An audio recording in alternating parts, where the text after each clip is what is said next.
മിശിഹായിൽ സ്നേഹം നിറഞ്ഞവരെ, ഭൂമിയിൽ ജീവിക്കുന്ന ഓരോ മനുഷ്യനും ഏതെങ്കിലും ഒരു ഘട്ടത്തിൽ സ്വന്തം ഉള്ളിനെ നേരിടേണ്ട സാഹചര്യത്തിൽ തള്ളപ്പെടുന്നു എന്നതിൽ യാതൊരു തർക്കവുമില്ല. അത് ഓരോ മനുഷ്യർക്കും വ്യത്യസ്തങ്ങളായ കാലത്തിലും രീതിയിലും ആയിരിക്കുമെന്ന് മാത്രം.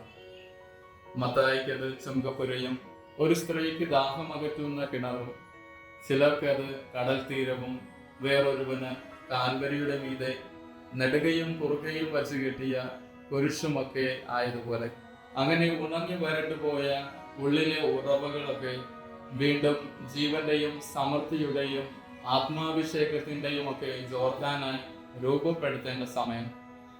സഭ നമുക്കതിനെ കൃത്യമായി 40 ദിവസങ്ങളുടെ തപസ്സെന്ന് ചിട്ടപ്പെടുത്തി തരുന്നുണ്ട്.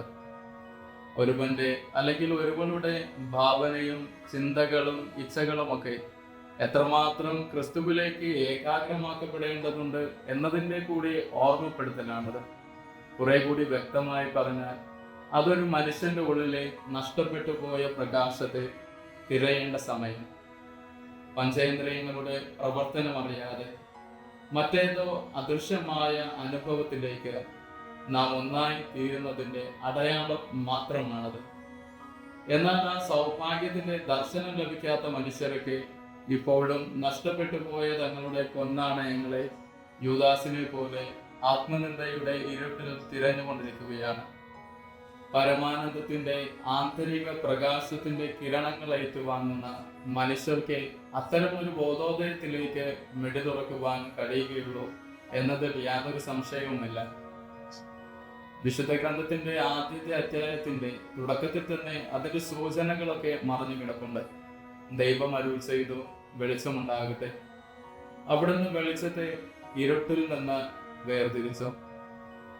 ദൈവം ഇരുളിൽ നിന്ന് പ്രകാശത്തിലേക്ക് മാനവരാശിയെ നയിക്കുന്നതിൻ്റെ അത്ഭുതങ്ങളാണ് അതിനെ തുടർന്നുള്ള ഭാഗങ്ങളിലൊക്കെ നാം വിശുദ്ധ ഗ്രന്ഥത്തിൽ ധ്യാനിക്കുന്നത്.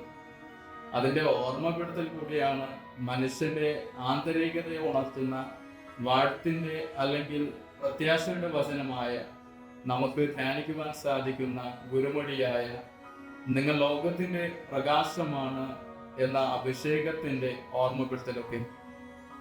ഈ അമൃതമൊഴിയുടെ വെട്ടം കിട്ടിയ മനുഷ്യർക്ക് ആയിരിക്കുന്ന ഇരുട്ടിൽ നിന്നുകൊണ്ട് ആയിരിക്കേണ്ട പ്രകാശത്തിലേക്ക് തിരികെ നടക്കാതിരിക്കുവാൻ സാധ്യമല്ല. അങ്ങനെയുള്ള പ്രസാദാത്മകമായ ജീവിത ശൈലിയിലേക്ക് നടന്നു തുടങ്ങുമ്പോൾ നാമും ചിലപ്പോൾ ഒരു മത്തായിയായും കാനാൻകാരി സ്ത്രീയായും പൗലോസായും സക്കേവുസായും എന്തിനേറെ ക്രിസ്തുവായും രൂപാന്തരപ്പെട്ടേക്കാം. തപസ്സുകാലത്തിലെ യഥാർത്ഥമായ സ്മൃതികളിലേക്ക് ലയിച്ചു ചേരുവാൻ നമ്മുടെ ഹൃദയങ്ങളും ജഗതീശ്വരനിൽ ഏകാഗ്രമാകട്ടെ എന്ന് പ്രാർത്ഥിച്ചുകൊണ്ട് ദൈവം നമ്മെ അനുഗ്രഹിക്കട്ടെ. ആമേൻ.